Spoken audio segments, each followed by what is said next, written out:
The package arrived on a Tuesday morning, wrapped in cream-colored paper with a red silk ribbon. To anyone else, it might have looked like a thoughtful gesture. But to Daniel Matthews, a Royal Security officer with 12 years of experience, it looked like a problem. He stood in the mail processing room of Kensington Palace. Staring at the box on the steel table in front of him, no return address. No official stamp. Just a handwritten label that read, "For Kate Middleton, with admiration." Daniel's jaw tightened. His hands, steady from years of training, reached for the scanner. Outside, London was waking up. Tourists gathered near the palace gates, hoping for a glimpse of royalty. Inside, the morning routine continued as usual. Staff prepared breakfast. Guards changed shifts. Everything moved like clockwork. But in that small, windowless room, Daniel felt the weight of something different. He wasn't alone. His colleague, Officer Sarah Chen, stood beside him, clipboard in hand. She'd been logging packages all morning. Flowers from well-wishers. Letters from schoolchildren. The usual wave of admiration that followed the Princess of Wales everywhere. "Another one?" Sarah asked, glancing at the cream-wrapped box. Daniel nodded. No return address. Sarah's expression shifted. She knew what that meant. They both did. Every gift, every letter, every package sent to any member of the royal family went through this room first. It was protocol. It was protection. And it was necessary because people love the royals. But some people love them too much. Daniel positioned the box under the X-ray machine. The screen flickered to life, casting a pale blue glow across his face. He pressed the button. The conveyor belt hummed softly as the package moved through the scanner. For a moment, there was only the sound of the machine, the faint buzz of fluorescent lights overhead, Sarah's pen tapping against her clipboard. Then the image appeared on the screen. Daniel froze. His breath caught in his throat. His eyes narrowed, trying to make sense of what he was seeing. It wasn't flowers. It wasn't chocolates. It wasn't a handmade card or a book of poems. It was something else entirely. Sarah leaned closer, her face inches from the screen. "What is that?" Daniel didn't answer. He couldn't, because what he was looking at didn't make sense. Not for a gift. Not for anything sent to a member of the royal family. His hand moved to the radio, clipped to his belt. His heart pounded in his chest, each beat louder than the last. "We need to call this in," he said quietly. Sarah's eyes widened. "Are you sure?" Daniel looked at her, then back at the screen. The image was clear. "To clear, I'm sure." He pressed the button on his radio. His voice was calm, professional, even though his mind was racing. "Control, this is Matthews in mail processing. We have a code yellow. I repeat, code yellow. We need bomb disposal and senior security down here immediately." The response came through instantly. "Confirmed, Matthews. Teams are on their way. Secure the area. Do not touch the package." Daniel lowered the radio. He looked at the box, sitting innocently on the conveyor belt. Cream paper. Red ribbon. A message written in careful handwriting, and inside, something that could change everything. Sarah took a step back. Her hand trembled slightly as she set down her clipboard. "Do you think it's real?" Daniel stared at the screen. "At the wires? At the shapes that shouldn't be there?" "I don't know," he said, "but we're about to find out." The room suddenly felt smaller, the air thicker. And in the distance, Daniel could hear the sound of footsteps. Fast, urgent. The kind of footsteps that meant danger was already here, before you find out what happens next. Hit that subscribe button so you don't miss the rest of this story. You won't believe what they discovered inside because, what Daniel saw on that screen would haunt him for the rest of his life. Asterisk, asterisk, the bomb disposal team arrived within 4 minutes. 3 specialists in protective gear, moving with the kind of efficiency that comes from facing death regularly. Their leader, a man named Thomas Reed, approached the table where the package sat. Daniel stepped back, giving them space. His hands were still steady, but his mind was racing. 12 years on the job. This was the first time he'd seen something like this. Thomas studied the X-ray image on the screen. He didn't speak, didn't react, just looked, his eyes moving across every detail. Finally, he turned to Daniel. "You made the right call." Those 5 words sent a chill down Daniel's spine. Sarah had been evacuated along with the rest of the mail processing staff. The corridor outside was now empty, sealed off by armed guards.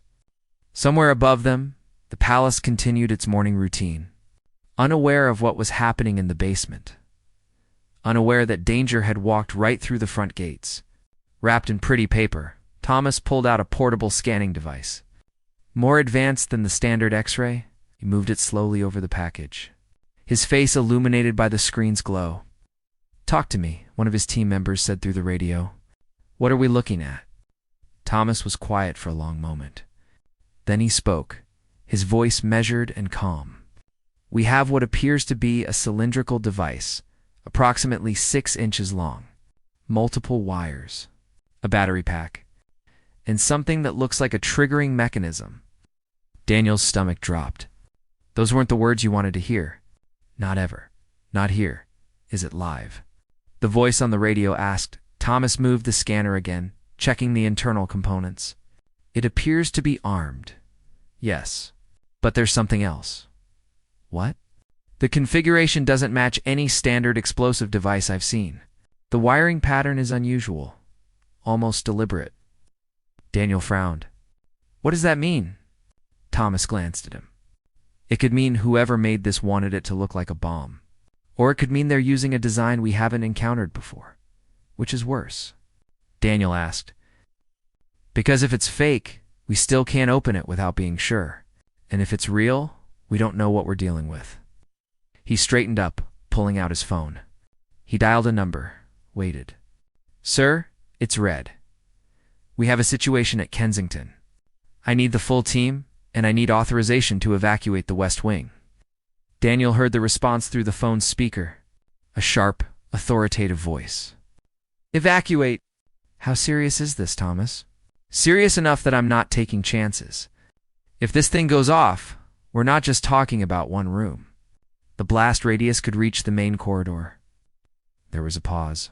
"Then do it. Clear everyone out. I'll notify the palace supervisor." Thomas ended the call. He looked at Daniel. "You should leave too. This is beyond your clearance now." "Oh." Daniel shook his head. "I found it. I'm staying. That's not how this works." "Then tell me to leave," Daniel said. "Give me a direct order." Thomas studied him for a moment. Then he sighed. "Fine. But you stay behind the barrier. And if I tell you to run, you run. Understood?" Daniel nodded. The next 30 minutes felt like hours. Thomas and his team worked with tools Daniel had never seen before. Instruments that could measure heat signatures, electrical currents, and chemical compositions without ever touching the package itself. Every few minutes, Thomas would relay information to someone on the other end of the radio. Daniel could hear fragments of conversation. Words like detonator and unstable and secondary trigger, none of them were comforting. At one point, Thomas held up a hand, signaling everyone to stop moving. The room went completely silent. Daniel could hear his own heartbeat, loud and insistent in his ears. Thomas leaned closer to the package, staring at something Daniel couldn't see. "There's a note," Thomas said quietly. "A note." Daniel stepped forward. "Inside the box?" "No. Attached to the device itself. I can see it through the scan. It's written on a small piece of paper tucked beside the battery pack." "What does it say?" Thomas adjusted the scanner, trying to get a clearer image. The letters were tiny, barely visible on the screen. He squinted, reading slowly. It says, "I just wanted you to notice me." The words hung in the air like smoke. Daniel felt something twist in his chest. Not fear.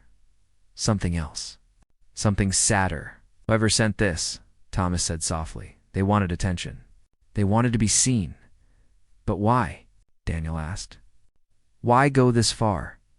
Thomas didn't answer. He didn't need to, because they both knew the answer. Some people loved the royals so much, they forgot where admiration ended and obsession began. They forgot that the people in the palace were human, with families, with fears, with lives that mattered. They forgot everything except the desperate need to be noticed. Thomas straightened up. He looked at his team. All right, we're opening it, slowly, by the book. Everyone in blast suits. Matthews, you're leaving now. But now, Thomas said firmly. I'm not letting you risk your life for this. Go. Daniel wanted to argue. Wanted to stay. But he saw the look in Thomas's eyes. The look that said this wasn't a request. He turned and walked toward the door. Behind him, he heard Thomas giving orders. Heard the sound of equipment being moved into place. And as Daniel stepped into the corridor, sealing the door behind him, one thought echoed in his mind. What kind of person sends a bomb to someone they claim to admire? He was about to find out. Daniel stood in the corridor, his back against the cold wall. Through the reinforced door, he could hear muffled voices, the sound of tools, the occasional beep of electronic equipment. Every second felt like an eternity. He checked his watch. 12 minutes since he'd left the room. 12 minutes of not knowing if the next sound he heard would be an explosion that tore through the basement and shattered the morning calm. His radio crackled. Matthews, this is Control. What's your status? He pressed the button. Standing by outside the processing room. Disposal team is working on the package now. Understood? The Princess of Wales has been informed. She's been moved to a secure location as a precaution. Daniel closed his eyes. Kate Middleton, the woman the package had been addressed to. He'd seen her in person a few times over the years. Always gracious. Always kind. The kind of person who remembered names, who asked about families, the kind of person who didn't deserve to have her life threatened by someone, claiming to admire her. The radio crackled again. Matthews, we've got the sender's information. Handwriting analysis matched it to letters we've received before. Multiple letters over the past 6 months, all sent to the princess. All expressing excessive admiration. Do we have a name? Daniel asked. Working on it. The letters were sent from different post offices across London. No return address, but the handwriting is consistent. Same person, every time. Daniel felt a chill. 6 months. 6 months of letters, escalating from words to this. From admiration to obsession. From love to something darker. Has the princess seen any of these letters? He asked. No. They were all flagged and filed. Protocol. That was something at least. Kate had been protected from knowing. Protected from the fear of realizing someone out there was watching her so closely. Thinking about her so intensely. But now, she would know. There was no way around it. The door to the processing room suddenly opened. Thomas stepped out, pulling off his protective helmet. His face was pale, and there was something in his eyes that Daniel had never seen before. Relief mixed with something else. Something that looked like confusion. It's safe, Thomas said. The package is open. Daniel exhaled, the tension draining from his body. Thank God. So it wasn't a real bomb? Thomas hesitated. Come see for yourself. That wasn't the answer Daniel expected. He followed Thomas back into the room. The other specialists stood around the table, their faces unreadable. The cream-colored wrapping paper had been carefully removed, set aside in an evidence bag. The box itself was open, and inside. Daniel stared, trying to make sense of what he was seeing. There were wires, yes. A battery pack, yes. A cylindrical device that looked exactly like something designed to explode. But it wasn't a bomb. It was a music box, a handmade music box. It's constructed with wires and circuits and a small speaker. The triggering mechanism was actually a motion sensor. Designed to activate when the box was opened, Thomas reached down and carefully lifted a small component. The music box began to play. A soft, delicate melody filled the room. A lullaby. The kind of song you'd sing to a child. Daniel felt his chest tighten. Not from fear this time. From something else. Something that felt like sadness and anger and pity all mixed together. There's more, Thomas said quietly. He stepped aside, revealing what else was in the box. Photographs. Dozens of them. All of Kate Middleton. Some cut from magazines. Some printed from websites. Arranged carefully, lovingly, around the music box, and beneath the photographs, letters, handwritten pages covered in small, neat script. Thomas picked up one of the letters, holding it carefully with gloved hands. He read aloud, "Dear Kate, I know you don't know me, but I feel like I know you. I've watched you for so long. Seen you smile, seen you with your children, seen you be everything I wish I could be. You're perfect. You're beautiful. You're everything this world needs. I made this for you because I wanted to give you something special, something that shows how much I care, how much I think about you. Every day, every night. I hope when you hear the music you'll think of me. Just once. That's all I want. Just to know that you noticed me, that I matter to you the way you matter to me." The words hung in the air, fragile and desperate. Thomas set the letter down. There are 43 letters in here. All the same, all expressing the same obsession. Daniel looked at the music box, still playing its soft melody. He thought about the person who made it, who spent hours wiring it together, making it look dangerous enough to get attention, but harmless enough to claim innocence.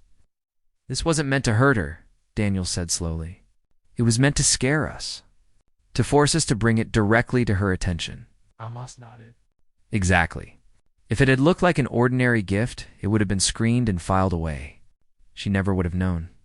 But make it look like a threat, and suddenly everyone's paying attention.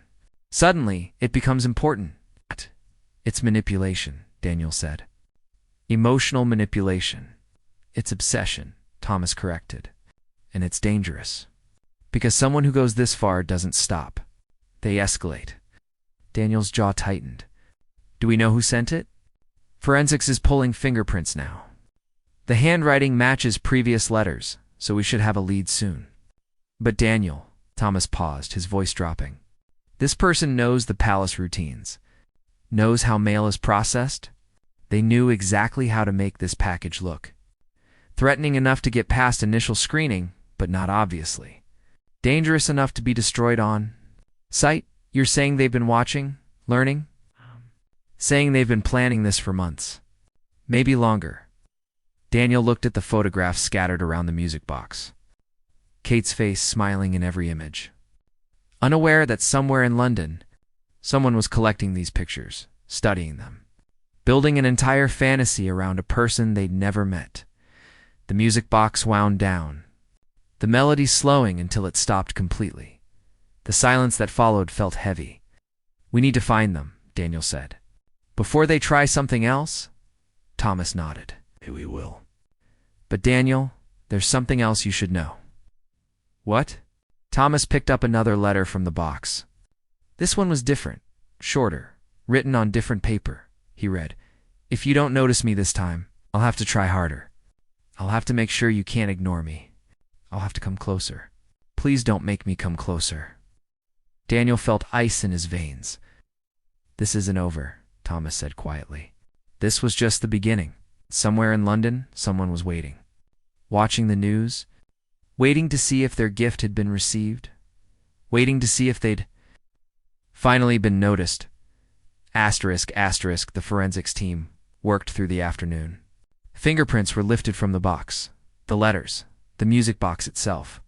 Each piece of evidence was photographed, cataloged, analyzed. Daniel sat in the security office, watching the investigation unfold on multiple screens. His shift should have ended hours ago, but he couldn't leave. Not now. Not when he was the one who'd found the package. Not when he felt responsible for what might come. Next, Detective Inspector Helen Morrison arrived at 3 o'clock. She was in her 40s sharp, with the kind of presence that made people pay attention when she walked into a room.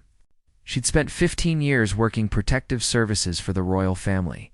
She'd seen obsession before, but something about this case unsettled her. "Officer Matthews," she said, sitting across from Daniel. "Walk me through it." From the beginning, Daniel told her everything. The cream-colored paper, the red ribbon, the moment the x-ray revealed something that looked like a bomb, the music box, the letters, the final threat. Helen listened without interrupting. When Daniel finished, she was quiet for a long moment. "The handwriting matches letters we've been tracking," she said finally. 47 letters over 6 months, all sent to the princess. They started innocuous compliments, admiration, but they've been escalating, becoming more personal, more possessive. Why didn't anyone flag this sooner? Daniel asked. He did. We've had a team monitoring the situation for weeks, but until today, there was no direct threat. Just words. Just someone expressing what seemed like harmless admiration. She paused. We were wrong. Daniel leaned forward. Do we have a name? Helen opened a folder, pulling out a photograph. We do now. Fingerprints came back with a match. Meet Claire Whitmore, 34 years old. Works as a librarian in Camden. No criminal record. No history of violence. By all accounts, a completely normal person. Daniel looked at the photo. Claire had a kind face, soft features. The kind of person you'd pass on the street and never notice. How does someone like this become dangerous? He asked. Helen sighed. Obsession doesn't always look the way you expect. Claire isn't angry. She isn't violent. She's lonely. She's built an entire emotional world around someone she's never met. And in her mind, Kate Middleton isn't a stranger. She's a friend, a confidant, someone who understands her. But Kate doesn't know she exists. Exactly. And that's the problem. Because in Claire's mind, this relationship is real. It's important. It matters. And when reality doesn't match the fantasy, obsession becomes dangerous. Daniel thought about the letters, the photographs, the music box that took hours to build. Where is she now? He asked. We have officers heading to her flat as we speak. We'll bring her in for questioning. But Daniel, you need to understand something. Helen's voice was serious now. Even if we arrest Claire, even if we charge her, this doesn't end. People like her don't just stop. They fixate. They find ways to continue the connection, even from behind bars. So what do? We protect the princess. We increase security. We monitor all communication. And we hope that Claire gets the help she needs before she does something we can't come back from. Yes. Daniel's phone buzzed. A text from Sarah. Just saw the news? Are you okay? He typed back quickly. Fine. Long day. I'll explain later. But he wasn't fine. Not really. Because every time he closed his eyes, he saw that X-ray image. Saw the wires in the battery pack and the thing that could have been a bomb. And he thought about how close they'd come to something terrible. Helen's phone rang. She answered, listened, her expression darkening. When? Are you certain? She hung up, looking at Daniel. Claire's not at her flat. Neighbors say they haven't seen her in 2 days. Daniel's stomach dropped. Where is she? We don't know. But we found something else. Her apartment is covered in photographs of the princess. Walls, ceiling, every surface. And there's a map on her desk. A map of Kensington Gardens with walking routes marked. Routes the princess takes with her children. The room suddenly felt colder. She's been watching, Daniel said quietly. Not just from far away. She's been close. Following them, Helen stood up. We need to inform the princess immediately. And we need to find Claire before she gets any closer. But finding someone who didn't want to be found was harder than it sounded. Especially someone who'd spent months learning routines, studying schedules, memorizing every detail of Kate's public life. Claire Whitmore knew more about the princess's movements than most of the palace staff. She knew when Kate dropped her children at school, knew which cafe she stopped at, knew the routes she took through the gardens, the times she visited the park, the moments when security was lightest. She'd been preparing for months, and now she was gone. Helen and Daniel stood in the security office, watching as alerts went out across London. Police officers were shown Claire's photo. Security at all royal residences was increased. Armed guards were positioned at every entrance to Kensington Palace, but it still felt like they were one step behind. She's planned this, Helen said. Whatever she's going to do next, she's already thought it through. Daniel stared at the map on the screen, showing Claire's marked routes through Kensington Gardens. His mind raced, trying to think like someone whose entire world had become one person. The letter said she'd come closer if she wasn't noticed, Daniel said slowly. What if she's already close? What if she's been waiting for this moment? Helen's eyes widened. You think she knew we'd find the package? I think she wanted us to find it. She wanted us to know she exists. To tell the princess about her? Because in her mind, that's connection. That's recognition. But if we already know about her, why disappear? Daniel's blood ran cold. Because now that she has our attention, she doesn't need to send packages anymore. She can deliver her message in person. Helen grabbed her phone, dialing rapidly. This is Morrison. I need all units near Kensington Palace on high alert. Suspect may be in the vicinity. I repeat, suspect may already be close. Daniel looked at the time. 4:30. The school run would be ending soon. Parents picking up children.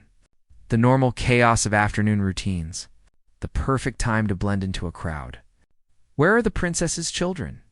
He asked. Helen's face went pale. The school run. They're on their way back now.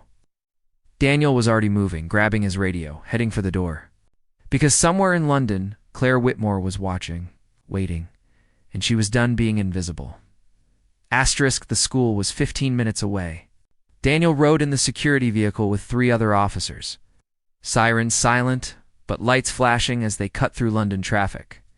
Helen was coordinating from the palace, her voice steady on the radio. Security team is already with the children, she said. They're safe. But we need eyes on every access point. Every street. Every crowd. Daniel stared out the window, scanning faces in the afternoon crowds. Parents with strollers. Tourists with cameras. People going about their ordinary lives, unaware that somewhere among them might be someone who'd spent 6 months building a fantasy around a woman she'd never met. The vehicle pulled up outside the school. Parents were gathered at the gates, waiting. The scene looked normal, peaceful. Too peaceful. Daniel's radio crackled. This is Unit 7. We have eyes on the princess's vehicle. Children are secure and loading now. He watched as the sleek black SUV pulled up to a side entrance. Security officers formed a protective barrier as 2 small figures were guided inside. Kate's children, their faces turned away from cameras, protected by the human wall around them, the vehicle doors closed. The convoy began to move, and that's when Daniel saw her, standing across the street. A woman with dark hair pulled back in a ponytail, wearing a long coat despite the warm afternoon. Her hands were tucked in her pockets. Her eyes were fixed on the departing vehicle, Claire Whitmore. Contact, Daniel said into his radio. Suspect visual east side of the street, approximately 30 meters from the school entrance. The response was immediate. Do not approach. Maintain visual. Backup is incoming. But Daniel was already moving. He crossed the street, weaving through afternoon traffic. Parents glanced at him curiously, noting his uniform, his purposeful stride. Claire didn't run. She just stood there, watching the vehicle disappear around the corner. When Daniel was 10 meters away, she finally turned to look at him. Her eyes were red. She'd been crying. Claire Whitmore. Daniel called out, his voice firm but not aggressive. She nodded slowly. I knew someone would come. I need you to keep your hands where I can see them. She pulled her hands from her pockets. They were empty. Shaking slightly, other officers arrived, forming a perimeter. Pedestrians were directed away. The casual afternoon energy shifted into something more tense. Daniel approached carefully. Claire, I'm Officer Matthews. I need you to come with me. We need to talk about the package you sent. Did she see it? Claire asked. Her voice was soft, almost hopeful. Did she see what I made for her? The package was intercepted. It never reached the princess. Something flickered across Claire's face. Disappointment. Deep, crushing disappointment. I spent weeks on that music box, she said. I wanted it to be perfect. I wanted her to know how much I care. Claire, you made it look like a bomb. You've scared a lot of people. Had to, she said, and there were tears in her voice now. No one was paying attention. All those letters I sent, and nothing. No response. No acknowledgement. Like I didn't exist. Like I didn't matter. Daniel kept his voice calm. So you sent something that would force us to pay attention. I just wanted her to know my name, Claire said. Just to know that I exist, that I'm real, that I'm not just another face in the crowd. Helen's voice came through the radio in Daniel's earpiece. Transport is 2 minutes out. Keep her talking. Hey, Claire, Daniel said gently. Why were you here? At the school? She looked back at the empty street where the vehicle had been. I wanted to see her, just once. Not from a distance, not in a photograph. I wanted to see her with my own eyes. To be in the same space, to exist in her world, even for a moment. You were going to approach her? Claire shook her head. No, I just wanted to see her. That's all. Just to be near her?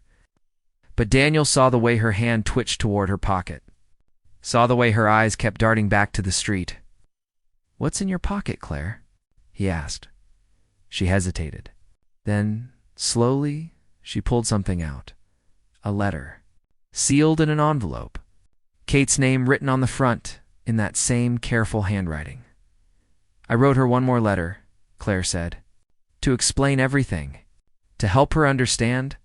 I thought, if I could just give it to her myself, if she could see my face, hear my voice, then she'd know I'm not dangerous. I'm not trying to hurt her. I just want her to know that someone out here really sees her, really understands her. Daniel extended his hand. Can I have the letter, Claire? She looked at it, her fingers trembling. For a moment, Daniel thought she might refuse, might try to run, might do something unpredictable. But then she placed it in his hand. Will you give it to her? She asked. Please. Will you make sure she reads it? Daniel didn't answer. Couldn't promise something he knew wouldn't happen. The transport vehicle arrived. 2 officers stepped forward, gently guiding Claire's arms behind her back. The handcuffs clicked into place. I'm not a bad person, Claire said, as they led her toward the vehicle. I'm not dangerous. I just wanted to matter. Just once. To someone. To her, Daniel watched as she was placed in the back of the vehicle. Watched as the doors closed. Watched as it drove away. Taking Claire Whitmore out of Kate's world and back into her own lonely reality, Helen appeared beside him. Good work. Daniel looked down at the letter in his hand. Felt the weight of it. The desperation sealed inside. She really believed Kate would understand, he said quietly. That's the tragedy of obsession, Helen replied. The person you fixate on becomes whoever you need them to be, not who they actually are. Daniel thought about the music box, the photographs, the months of letters. What happens to her now? He asked. Psychiatric evaluation, then charges. Likely a restraining order. Mandatory counseling. Helen paused. But the hardest part isn't the legal system. It's helping her understand that Kate Middleton isn't who she thought she was, that the relationship she built existed only in her mind. Will she ever understand that? Some do, some don't.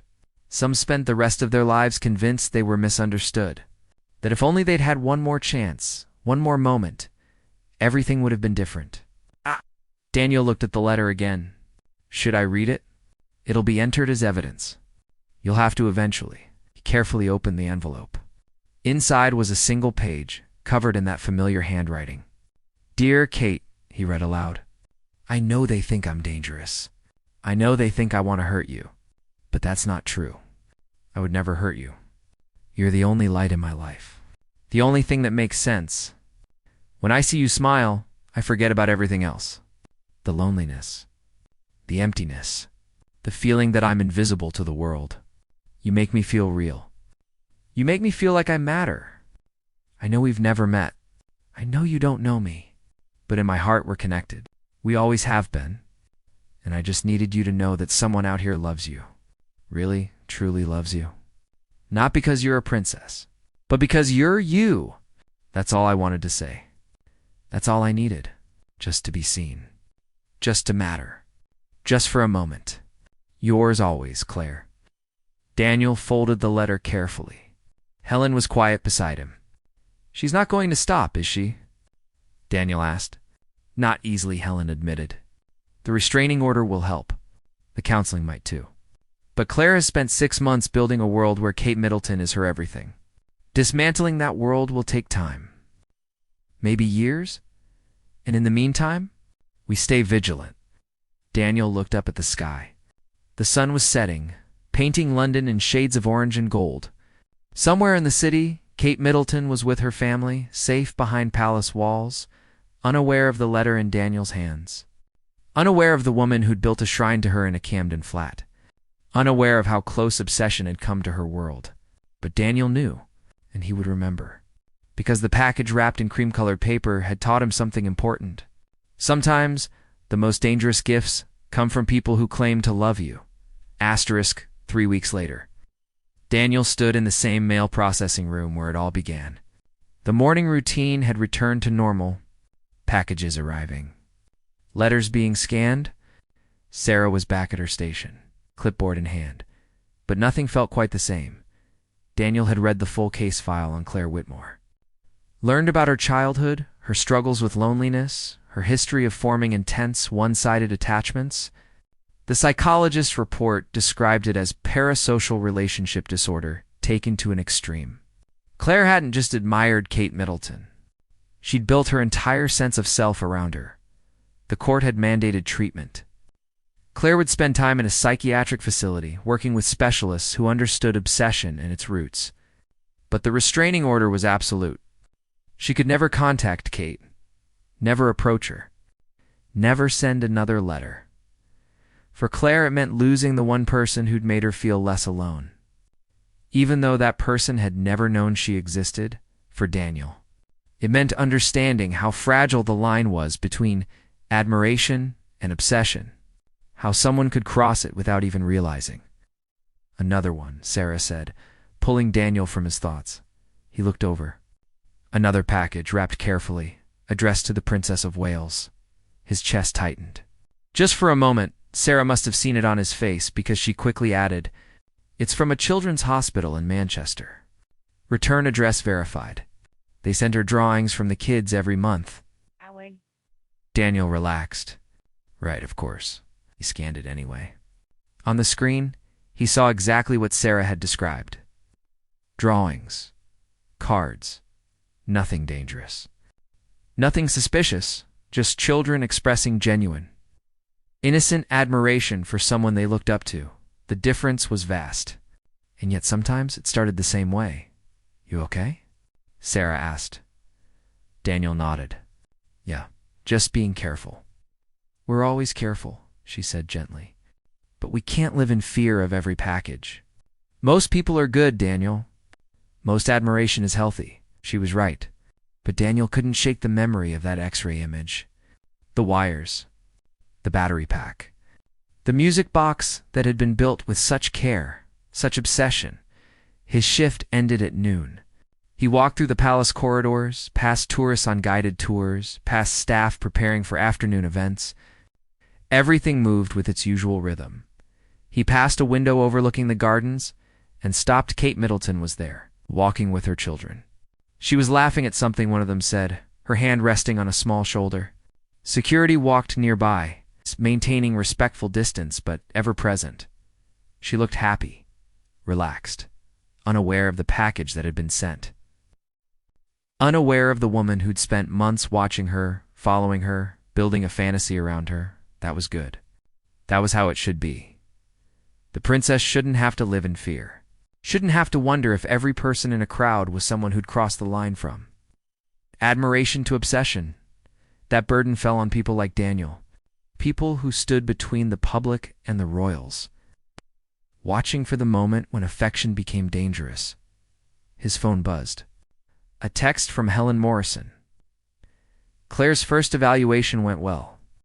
Doctors say she's responding to treatment. Long road ahead, but there's hope." Daniel typed back, "That's good news." It was, despite everything, Daniel didn't want Claire to suffer. He wanted her to get help, to understand what had happened, to find healthier ways to deal with loneliness and the need for connection. But he also knew that not everyone could be helped. Some obsessions ran too deep. Some fantasies were too powerful. That's why the screening room existed. Why officers like him spent their days looking at X-rays, opening packages, reading letters. Because most people were good. Some weren't, and you never knew which was which until you looked closely. Daniel continued walking, heading toward the staff exit. His next shift started tomorrow. More packages. More letters. More gifts from people who loved the royals, who wanted to express admiration, who meant no harm, and maybe, someday, another package that looked innocent but wasn't. Another person who'd crossed the line without meaning to. Another music box disguised as a bomb. He thought about the note Thomas had found inside Claire's package. I just wanted you to notice me. For years in security, and those 7 words haunted Daniel more than any actual threat, because they revealed something fundamental about human nature. The desperate need to be seen, to matter, to exist in someone else's world, even if that someone was a stranger Kate Middleton represented. Something to millions of people. Grace, kindness, a life that seemed perfect from the outside. And for someone like Claire, who felt invisible in her own life, that perfection became a beacon, a light that seemed to promise, if only she could reach it. She too could be something more. But the princess wasn't a symbol. She was a person, with fears, with responsibilities, with a life that was far more complicated than any photograph suggested. Claire had loved an idea, not a person. And when the idea didn't love her back, desperation turned into obsession. Daniel reached his car, climbed in, sat in silence for a moment. The cream-colored package was in evidence storage now. The music box, the letters, the photographs, all of it cataloged and filed away, but the memory of it remained. And tomorrow, when Daniel returned to work, he would remember. Would look at every package with a little more scrutiny. Would wonder about the hands that wrapped them, the hearts that sent them. Would stay vigilant. Stay careful, because protecting someone meant more than standing. Between them, an obvious danger. It meant understanding. That sometimes the greatest threats came wrapped. In pretty paper and tied with red ribbons, it meant recognizing that love, when twisted by loneliness and obsession, could become something dark, and it meant never forgetting that behind every gift was a person. Sometimes that person just wanted to share kindness, and sometimes they wanted to be noticed. The question was knowing which was which before it was too late. Daniel started his car and drove home through London's streets, leaving Kensington Palace behind. But the weight of what he'd learned stayed with him. In a Camden flat, a shrine had been dismantled. Photographs removed from walls, maps thrown away. The physical evidence of obsession erased, but the feeling behind it remained somewhere in Claire Whitmore's mind. Even as doctors tried to help her understand it, heal from it, move past it, and in Kensington Palace, Kate Middleton would continue her life, protected by people she'd never meet, saved from threats she'd never know existed. That was how it worked. That was how it had to be. And Daniel Matthews, the royal guard who'd intercepted a gift that changed everything, would return tomorrow to do it all again. Because somewhere in London, someone was already writing another letter, wrapping another package, building another fantasy. And when it arrived at the palace gates, Daniel would be there, watching, waiting, protecting, one X-ray at a time.